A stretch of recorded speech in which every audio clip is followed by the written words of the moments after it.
Ganito namang recipe sa green beans ang gawin mo. Mabilis lang tong lutuin at napakasarap. Tara, lutuin natin. Gumamit lang ako ng kalahating kilong runner beans. I-comment mo naman kung anong tawag mo sa ganitong beans. Hiniwa ko lang yan ng small size. Scrambled lang natin yung 3 pirasong itlog.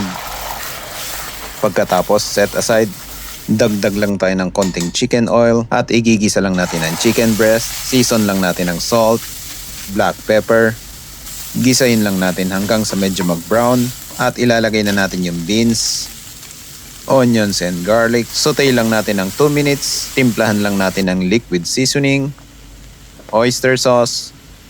Gisahin lang natin hanggang sa maluto. Dahil gusto ko ng spicy, nilagyan ko ng chili flakes. Para magkaroon ng konting sauce, nilagyan ko ng cornstarch slurry.